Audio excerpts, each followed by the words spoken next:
Good night, Mom. So this is how it feels to own a Toys R Us store.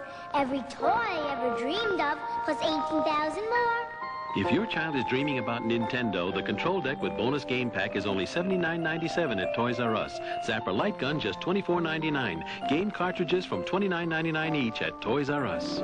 I dreamt I won the Super Bowl. I had a better dream.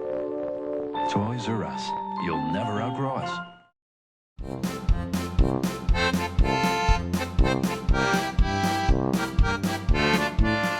All right, it is finally time for the 2022 CGQ Christmas Special.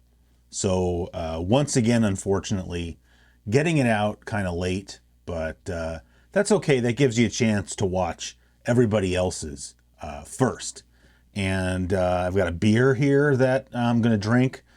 Some of my British viewers may turn their noses up at this, but I've got a Boddington's Pub Ale. And I know that, England has, I don't even want to say burgeoning, like busting microbrewery scene, much like we have here in California. But, unfortunately, we just can't get that stuff here. And in fact, what we can get here from England is pretty limited, which is a shame because I really like British ales, like British pub ales and bitters and whatever else. But all you can really get here easily is like Guinness, maybe Murphy's from Ireland, both of those things. Harp, Smithwick's, again, Ireland. From Scotland, I forgot the name of that Scottish ale. Doesn't matter.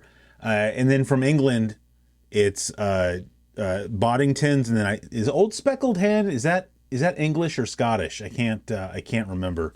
Belhaven, that's the Scottish one, I think. Belhaven, and that one I don't like. It tastes salty. I don't know. I don't like it. Boddington's is fine. It's lighter, I think, than Old Speckled Hen. They're both light, but I mean this one's really light, so it's a good drinking beer.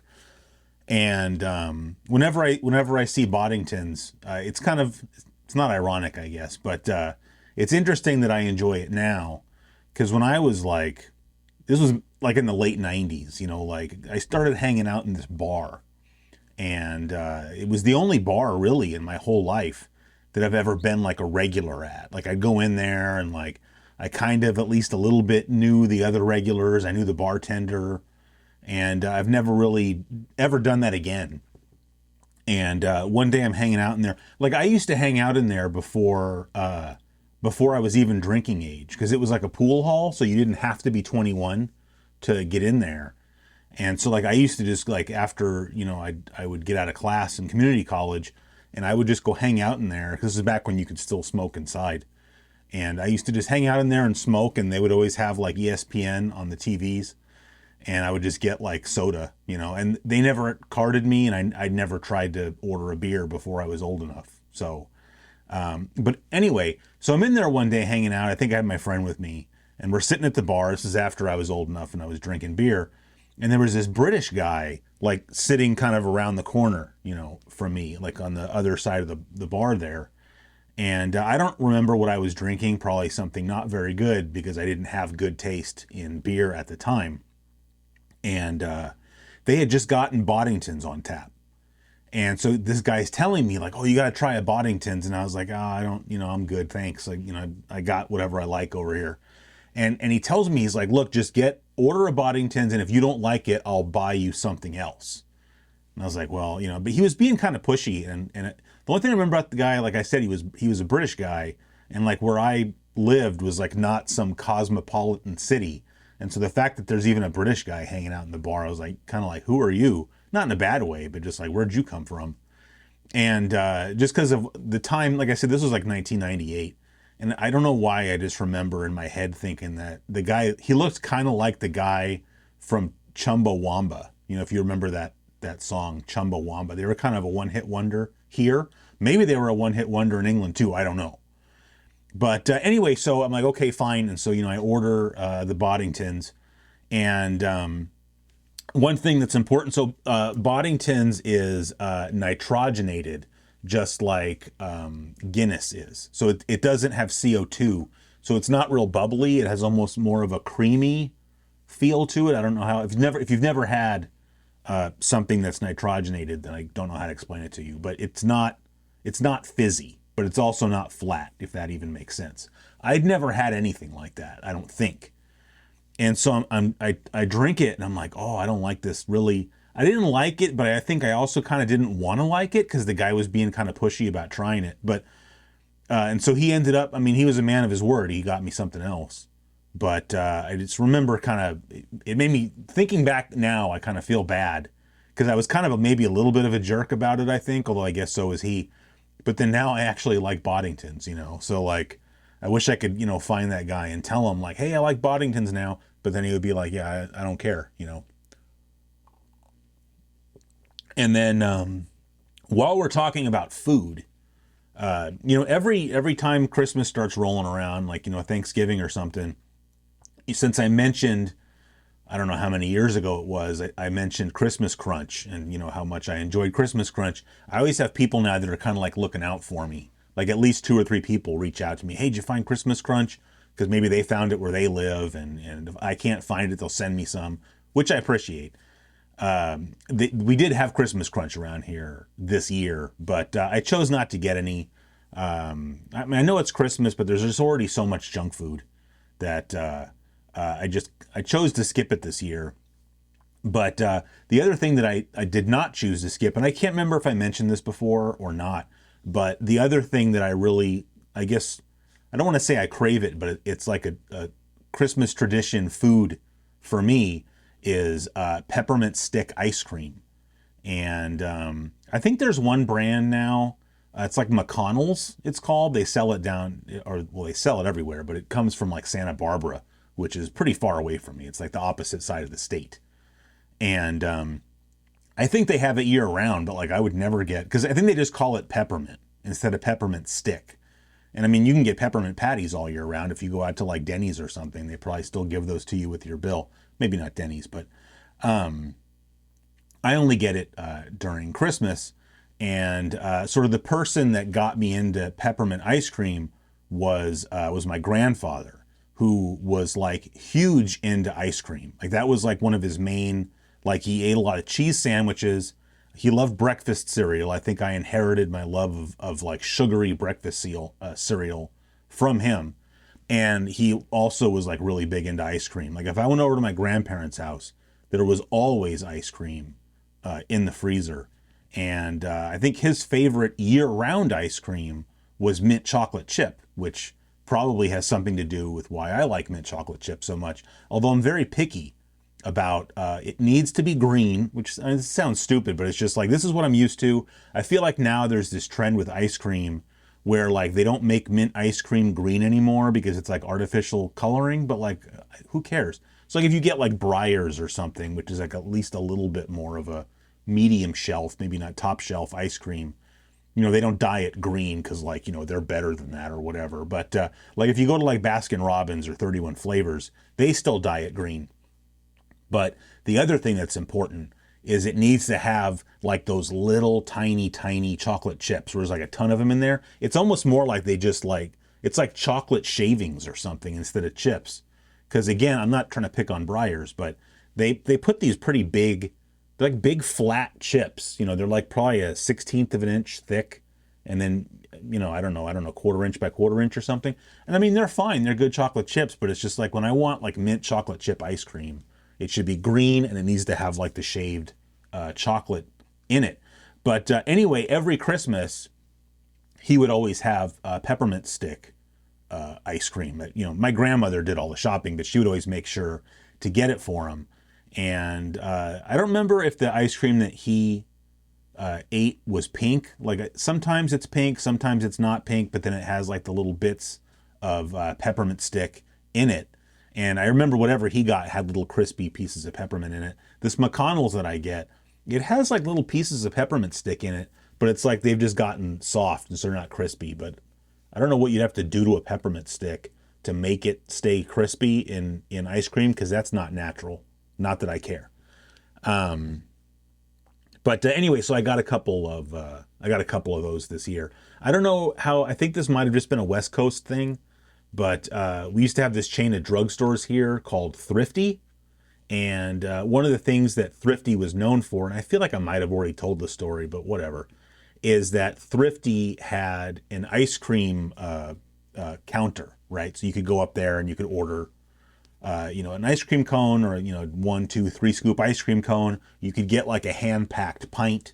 And they had a freezer section also in the store where you could buy their ice cream pre-packaged. And I think back then it came in that kind of wax paper, almost like a box that you would just unfold and open. But they don't have that anymore. But so at one point, I think I was still a kid, Thrifty, the drugstore chain, got bought out by Rite Aid. But they kept the ice cream counters. And then it's interesting because if you go to a Rite Aid, it's still Thrifty brand ice cream, because I guess like whatever the ice cream, I looked this up, like the factory, you call it a factory? I don't even know. Where the ice cream is made, I guess, is down in the LA area, and it's still the same factory, and it's called like Thrifty ice cream. And I assume Rite Aid owns it, but they sort of kept the branding, which was smart. But I haven't tried to get peppermint stick there. And then I don't know if they still make the good mint chocolate chip, because I just get the 31 flavors branded one. But anyway, it's just like, one of the strong memories I have of my grandfather is just his love of ice cream, and like me sitting and eating ice cream with him. And he had these special ice cream bowls that he ate out of. The brand was Fire King, which is like, there's like Anchor and Corning, who makes like the plates that sometimes I post a picture and people are like, oh, I remember those plates. Fire King was a similar brand, and they were specific ice cream bowls. And I think he had like 2 of them. And I think my mom probably still has one of them, but I have the other one. And so now that's like my ice cream bowl. And so it kind of means a lot to me that I eat my ice cream out of my grandfather's ice cream bowl. And then actually the silverware set that we just, our everyday silverware set, which I say that as though I have another silverware set for like fancy times. I don't. I just have the one. That was my grandparents', everyday silverware set. And so I guess I'm kind of eating with the same spoons that he did. And I even have his ice cream scoops. So I don't have a lot of things of my grandfather's, but that was pretty cool. Having his ice cream, equipment, I would say is pretty cool. And oh, by the way, before I forget, I am wearing, because it's the Christmas show, I'm wearing a my Casio Databank, more importantly, calculator watch. So there you go. So I think that's the only sort of conversation topics that I had, but we do have a couple of things to check out. So first item, I got one. So basically, let me just explain. So I got one package from one of you guys from, I'll say in a minute. And then I have one thing that I bought that I didn't wrap it. I don't want to be, I know I'm already kind of cheesy. I didn't want to be extra cheesy. I didn't wrap it, but it's like shrink wrapped, and I haven't opened it yet. So we're going to check it out together. I even have, I have the other camera. This is where I sat, when I did the last magazine read through.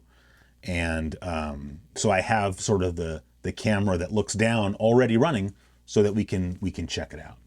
So the first thing we're going to open is the package that I was sent. And this package was sent by, I don't know why I like calling him this, our man in Taipei City, Taiwan. That is, of course, William.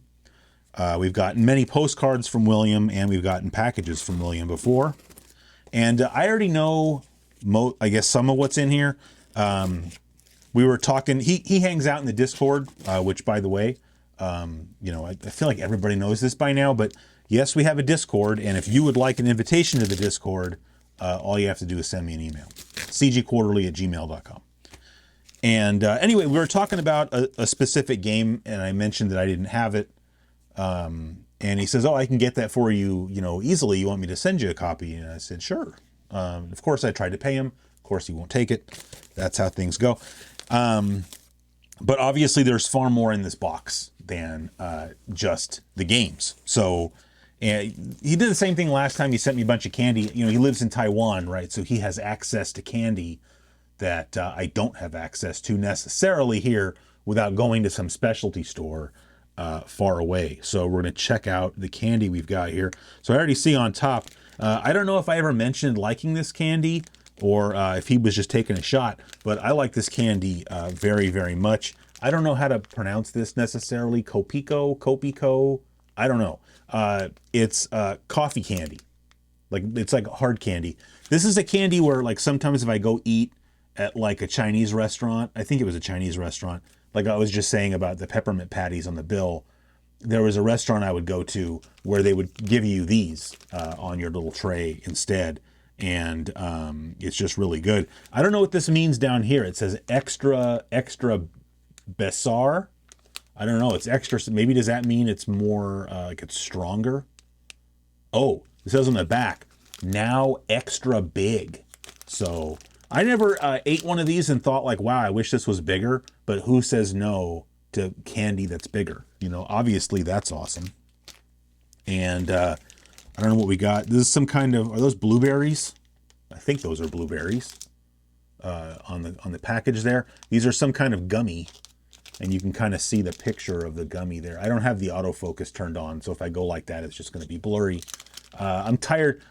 That autofocus on this camera, I'm tired of the emotional roller coaster that it takes me on. But, well, here, if I do it like this, then we can just set it here. So I don't know what this is exactly, because you know, this is all white and everything. So, you know, I would open one and try it now, but it's probably not going to go well with the beer. But it looks good, and because it's blueberry, my wife will also like it, so I can share it. What do we got next here? Grape gummies. Yeah, these are squishy. So these are some grape gummies. Sorry, I shouldn't do that, or it'll be out of focus. It says Japan brand Kyoho grape. So I don't know if that's a specific kind of grape. I have no idea what Kyoho means, but I can feel through the package they're very, very soft, which I like that. You know, when you get, sometimes you get gummies and they're old and they're hard. And then same brand, this is, from the looks of it, Apple. And I like that it's got the Scottish tartan pattern on it. So this looks pretty cool. So I think it's like the same thing, just apple instead of blueberry. So that's awesome. And what do we got going on here? Oh, there's a note. We had to uncover it. We got a note here. Sorry, I should have dug through and looked for a note first, but it wasn't on top. Okay, so oh, this is cool. I don't know if I've ever said this before, but I really like lighthouses. So lighthouses. Like anytime if my wife and I go on like a trip along the coast anywhere, if there's a lighthouse, guaranteed we're stopping. You know, usually you can take a little self-guided tour. I don't know what, I think lighthouses are cool. Like whenever I kind of see one of those, I'm like, man, I think that would have been like the job for me like 100 years ago, just like be in a lighthouse or something. And you know, whatever. I feel like it's not that much work, is it? I mean, is the light on? Then I guess we're good. I'm probably massively underestimating what lighthouse keepers do. But anyway, well, here, I'll put it down here. It makes more sense. You can see here, that's a lot of lighthouses. Most of them just look like what you would think of as a normal lighthouse, but down here, there's some sort of retro futuristic looking lighthouses, especially. I don't know what's going on with this one, but that's pretty cool. And then he's got a note on the back. He says, "Hey, Chris, I hope this finds you well. I remember you just needed the game. I don't want to spoil it, but since I had extras of both, I figured why not send the set? That'll make sense in a minute."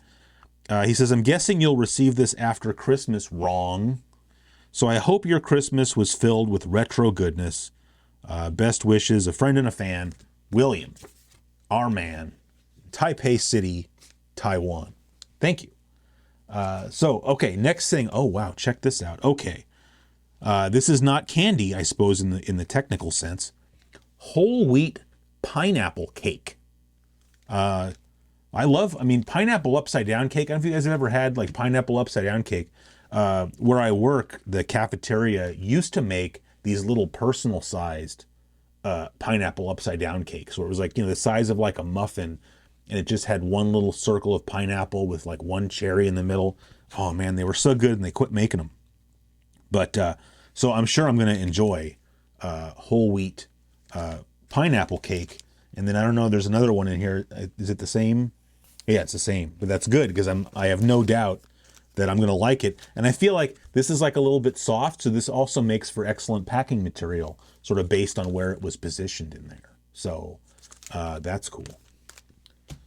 Next, so I think he's sent these before, so if you've seen a package from William show up in the past, then you've seen these. I just really, really like these. So, and I think so does he. These are these caramels. They're, I don't know, I'm not going to say this right, Morinaga's Milk Caramel. So, it's just a box full, it's little individually wrapped in wax paper caramels. There's like maybe 10 of them in here, or maybe a few more. It doesn't have any English writing on it, so I don't know. But they're very, very good. Who doesn't like caramels? I remember when I was a kid, we don't really have these anymore. I don't know if I think the brand is still around, but who knows what happened to them.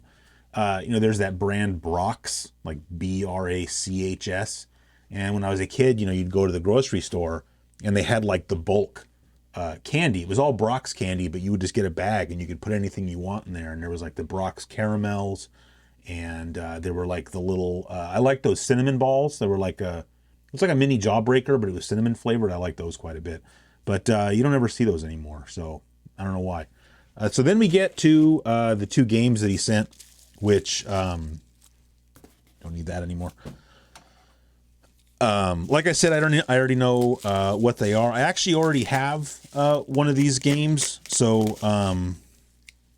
I suppose I'm probably just going to give one of them away, probably to one of you guys. So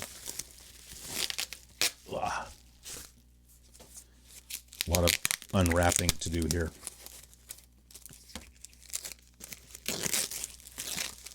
All right, here we go. Okay, done. Oh, wow, these are all wrapped up in the little protecty things anyway. So this is for the Japanese Saturn, and it is Knights, which I was going to say it's funny. It's not funny at all. I used to have a copy of Knights for the American Saturn, and I got rid of it at some point. I don't remember getting rid of it. I don't remember why I got rid of it, but I got rid of it. So I think I actually bought it with, if you bought, I don't know how it was in Japan. So I don't know if this came in like a bigger box, but here in the U.S. the Knights game was Knights into Dreams is its full name. We all just call it Knights.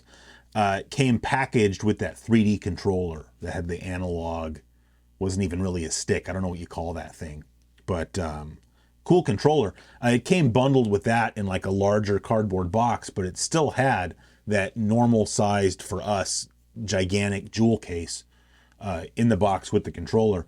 And I bought that. That was in like either 2004 or 2005, because it was at one of the classic gaming expos that was held in South San Francisco. And for some reason, I kept the controller and I sold the game, and I really don't know why. Like, how can you not have that? But I kind of thinned out my American Saturn collection because I replaced a lot of those games with the Japanese version. So it just takes up less space, and I really don't care for those big jewel cases that break so easily. So now we have it on the Japanese Saturn. I don't have a Japanese Saturn console. I just did the region mod to my American console. Actually, I have two Saturn consoles. One of them has an ODE in it. The other one is the one I've had longer, and that one I just put a region switch in it. It's like a super easy mod. So thanks a lot, William. That was awesome of you. Yeah, so I'm looking forward to playing that. And then, so the other game that he sent me, might be expected. Again, I already have a copy of this. So that's Christmas Nights into Dreams.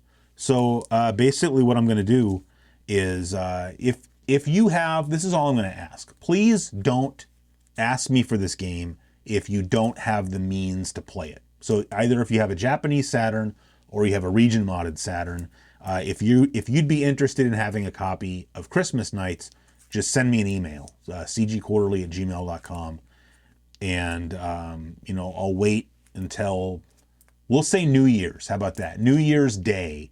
However many emails I got, I'm going to put it into like a list randomizer, and I'll pick a winner.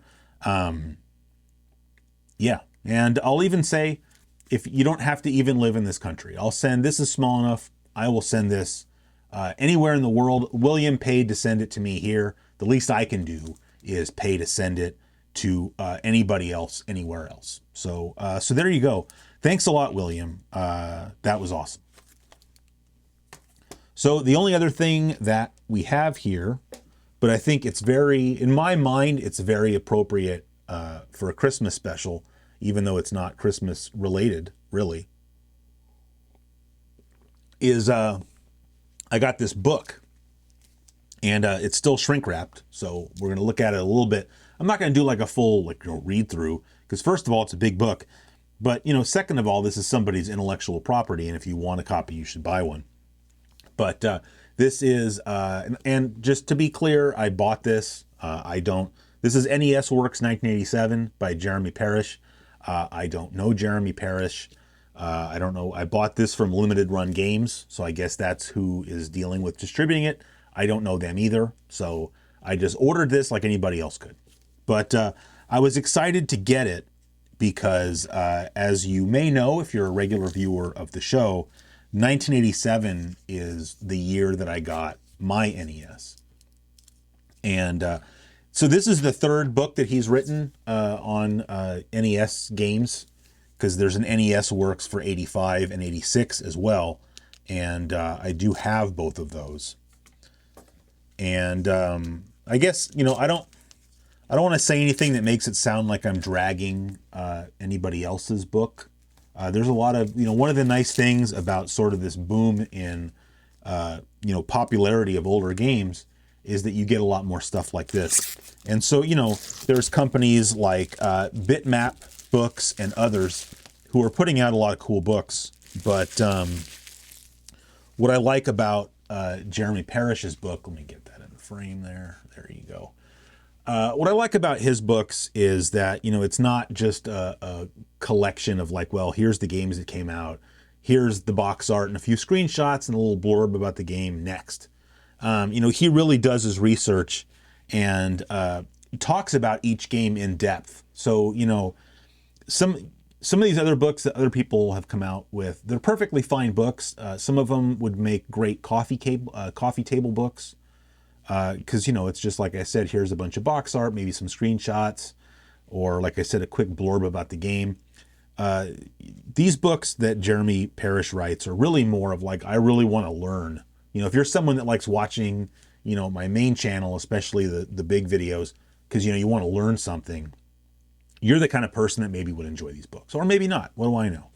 But that's why I buy them. And like I said, because I got my NES in 1987, I was really looking forward to getting this book just because of some of the games that are featured in it.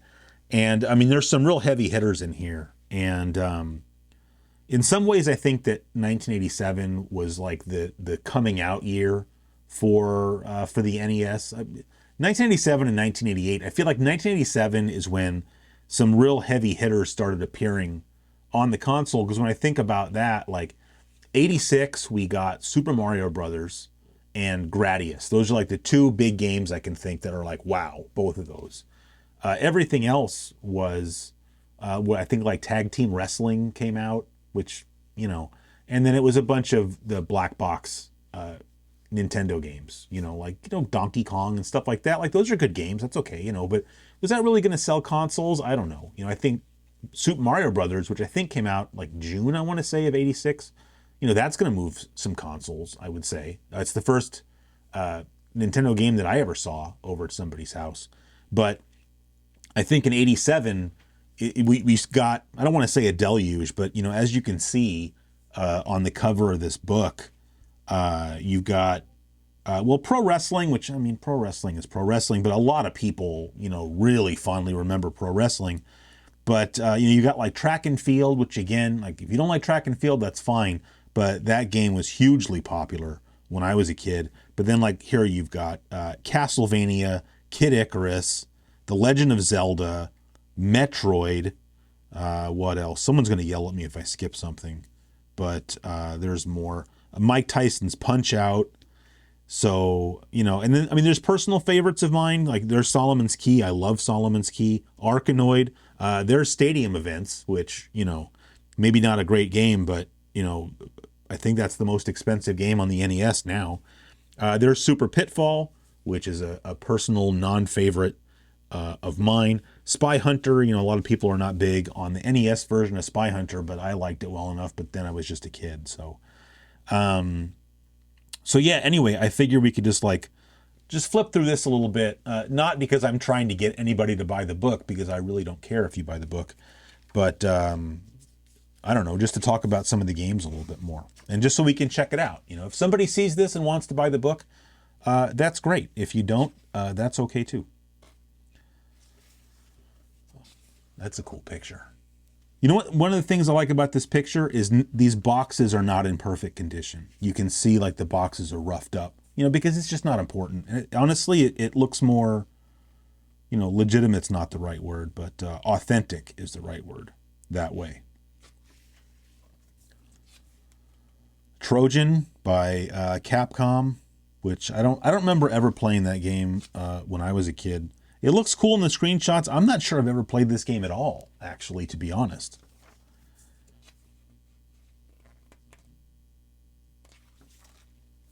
Oh, there's pro wrestling. But, I mean, you can see, like, all the text. It's like this is a book that has a lot of information to give you, and it's written in a way that they're very readable books. It's not like reading an encyclopedia. It's like you could really sit in a chair and, like, you don't even have to read the book in order. Just like go to the chapter of the game that you like, and you'll learn something, and it'll probably make you want to go play the game again. Boy, that track and field manual has seen better days. Oh, I like that. Konami's mash hit, because you will be mashing the buttons. I just talked about, I guess probably it wasn't just, it feels like, I'm so old now that time just flies by like nothing. So I don't know how long ago it was that I made that Konami on the NES video. But, of course, I therefore talked about track and field. See, what he should talk about is how much fun kids had cheating playing the game with a turbo controller. And then here's Russian Attack, which we also talked about in that video. I like Russian Attack well enough. For some reason, I feel like I knew a lot of kids growing up that had it. Castlevania, one of my favorite NES games, and it's hard for me not to say that the first Castlevania is my favorite. Even though, obviously it's not the best one, but, it's the one that I played first. And I played it, I think, in 1987 or early 1988. And really liked it a lot. So, who didn't? Ikari Warriors, I'm sure I must have talked about Ikari Warriors on Flashback. I had this game. I think I bought it because of the cover art. It is very cool cover art. Wasn't a huge fan of the game. Wasn't this another Micronix programmed port?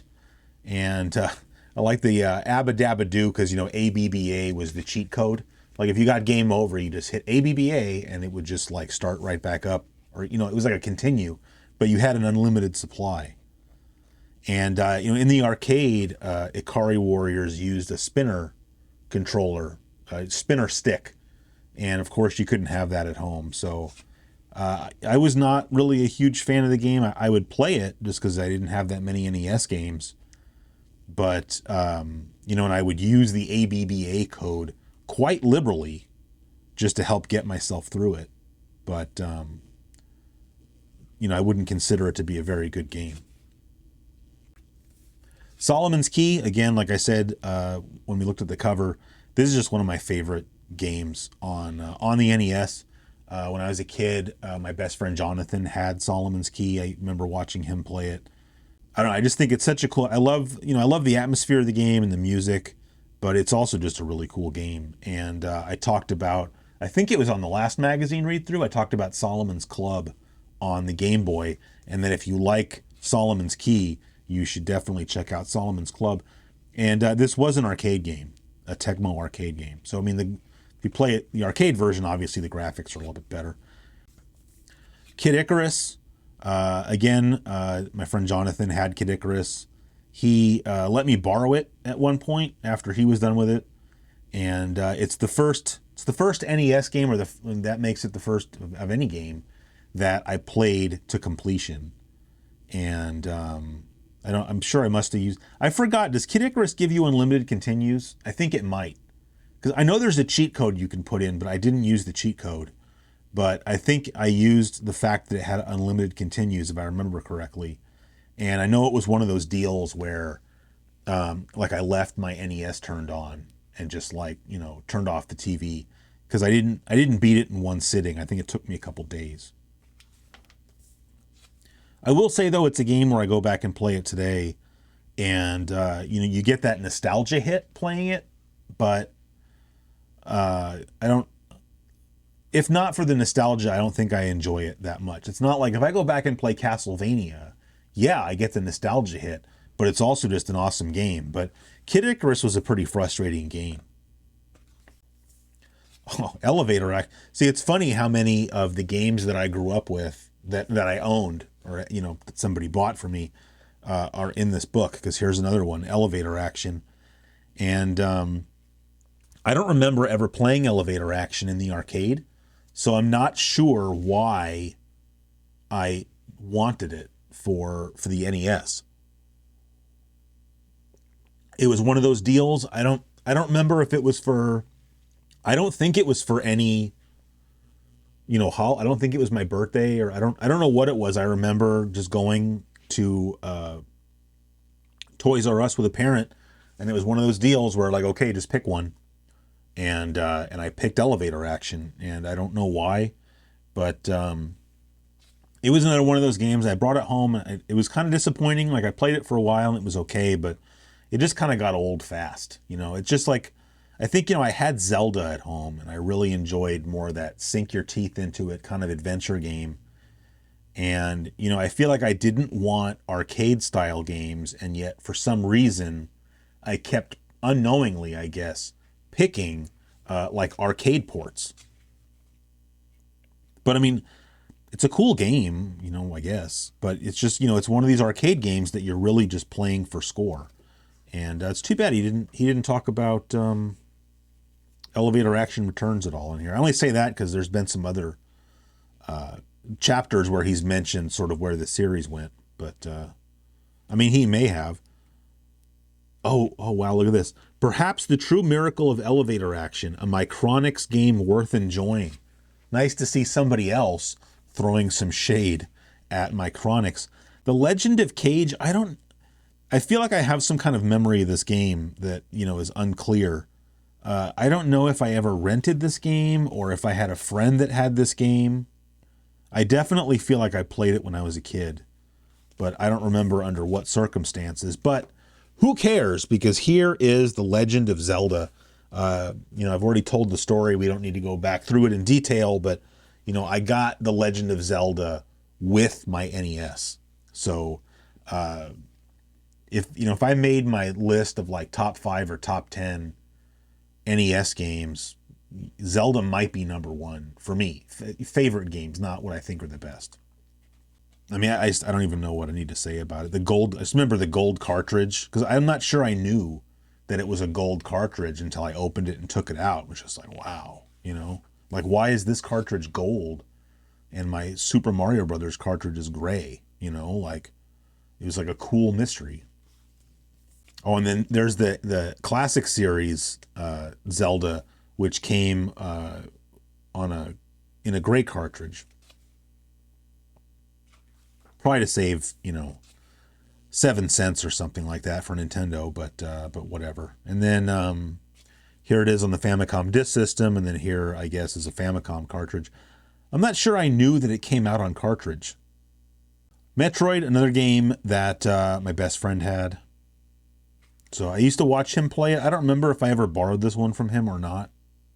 But I used to enjoy watching Jonathan play it because he seemed to know what he was doing, you know, and so I was satisfied just watching him. Deadly Towers. The main thing I remember, so thankfully I never owned Deadly Towers, but I think, you know, I had that flashback episode where I talked about the NES Max controller and how it was a situation where it was my birthday and my mom took me to the store and was just like, okay, pick a game. And I just really couldn't, it wasn't like Toys R Us or KB. It was like a home goods type store. So they really only had like lower tier NES games. And I remember that Deadly Towers, I think, was the only game that I was really kind of looking at, like, well, I wonder if maybe that one's cool. And I guess on one hand, I dodged a bullet not getting Deadly Towers, but, you know, instead I got an NES Max controller, and I hated that thing. So I didn't really dodge that much of a bullet. Winter games. These were epics. Yeah, it says right there, epics, like summer games, winter games, California games. These started off, I think all the games started off on the Commodore 64. I wouldn't swear to that. This one did. But I don't think I ever played winter games. I've played, for sure, summer games and California games, again, because I got a Lynx. You know, California games was the pack-in with the Lynx. And so, of course, I had a copy of that. But I'm not sure I've ever played winter games. Double Dribble, you know, as far as I'm concerned, I mean, I think it was the first basketball game on the NES, and I don't think there was ever another basketball game on the NES that was as good. So, not that it's like a super realistic game of basketball, but maybe a little more realistic than like Blades of Steel. But, you know, I don't think a better basketball game came out until, gosh, I don't even know what, because I'm thinking of like the early Genesis basketball games, like Pat Riley basketball, and then Lakers versus Celtics. And those both like looked better, but I think at the end of the day, I don't think they played any better. And then, of course, slam dunk animations, very important. Spy Hunter. So I just, if people want to complain about the NES version of Spy Hunter, you go right ahead. I remember playing Spy Hunter in the arcade. It was one of my favorite games. The arcade that I used to go to, Sam's Town, had a Spy Hunter cabinet that you actually got in. It wasn't just a stand-up one. And so you'd sit in that thing, and it would have like, the speakers, I think, behind you. And you had that steering wheel that reminded me a lot of the Knight Rider, Kit's steering wheel. Like it wasn't even really a wheel, it almost felt like a flight, or looked like a flight yoke. And I was never any good at Spy Hunter, but man, that was easily one of my absolute favorite arcade cabinets. And I think before I played that, I think I played it at Jonathan's house, because when I was in like first, second grade, he had an Atari 5200, and I believe he had Spy Hunter. And I think that's why when, we moved and I started going to Sam's Town, I think that was one of the things where I was like, oh, Spy Hunter, because, I recognized the game.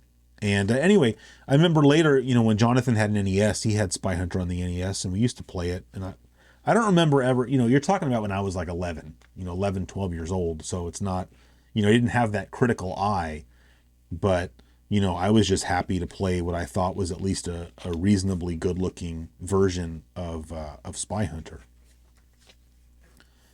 And then Mike Tyson's Punch-Out. That's one of the absolute best games on the NES. And again, 1987 release. So before I ever played Mike Tyson's Punch-Out, because I didn't play that until, 87 or 88, the Sam's Town arcade had a Punch-Out arcade cabinet. That was the Nintendo cabinet that had the dual monitors, but they were on top of each other instead of side by side. And your guy, he wasn't little Mac or whatever. I don't remember what his name. Maybe it was Little Mac. I don't remember if he even had a name.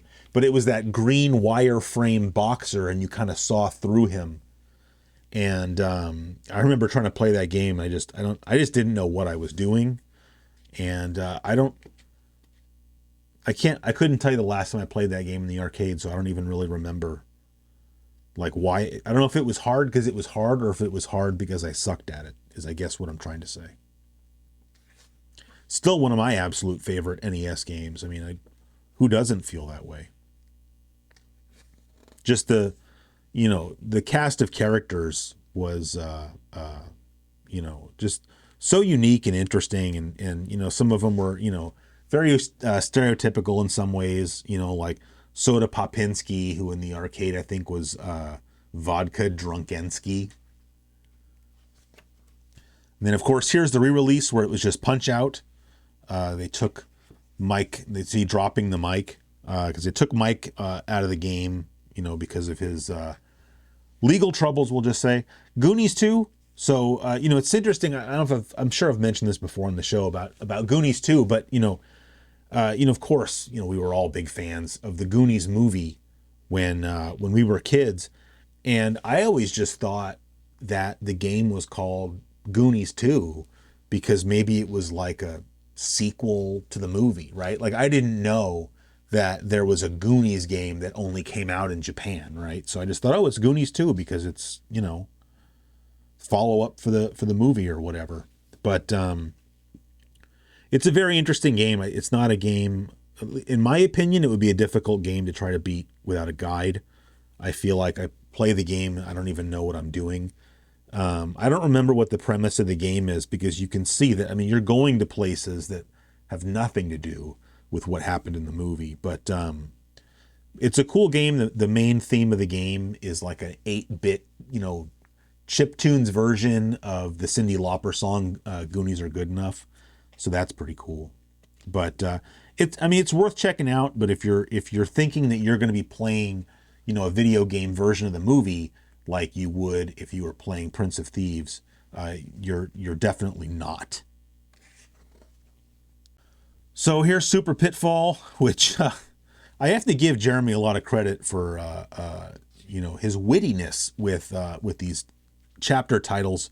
Super pitiful, and ain't that the truth? So I still have a lot of, I can play this game and I get that nostalgia hit, but goodness, what a bad game, and especially when I don't know, some of you guys maybe aren't as into playing like Atari games, but I mean, Pitfall was awesome, but then Pitfall 2 for an Atari game was incredible. And then to have this Super Pitfall game, it's just like, what a joke. Top Gun. My friend Stuart had Top Gun. We used to play it. We weren't really super into it. It was kind of like, I think he felt about that game the way I felt about a lot of my NES games. It's like, well, it's the game I have.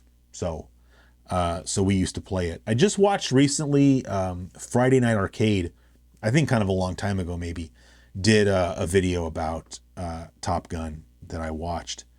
And one of the things that was interesting, because I didn't know this, is he was saying that landing on the aircraft carrier actually isn't that difficult at all. But, the tips or whatever you want to call it that it's giving you in this little center screen, he was saying they're just wrong. Like, don't listen to what it's saying. Just you get the right altitude and speed and you'll land. So it was a game he had growing up as well. It's worth checking out his video. I mean, it's always worth checking out Friday Night Arcade video. But I'm saying that I learned some stuff watching that video. So the NES Advantage. This specific one came from Walmart.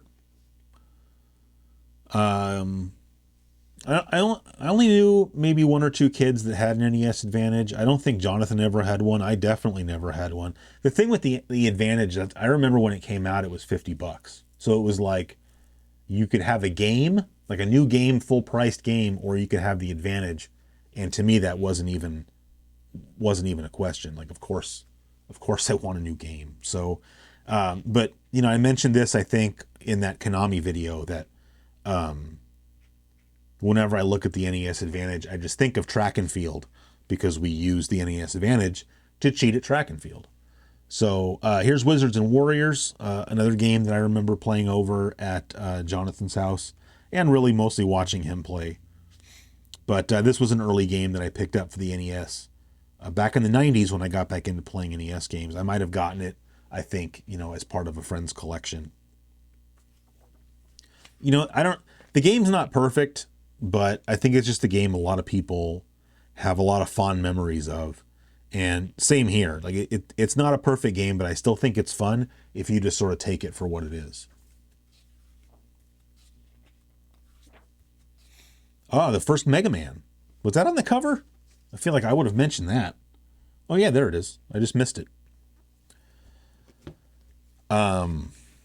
Yeah, I don't know. I mean, the first Mega Man, I think is, I don't know, in my opinion, the first Mega Man is like the hardest Mega Man. Maybe I just suck at Mega Man. But, and then it didn't have as many bosses, right? Yeah, it had 6 instead of 8.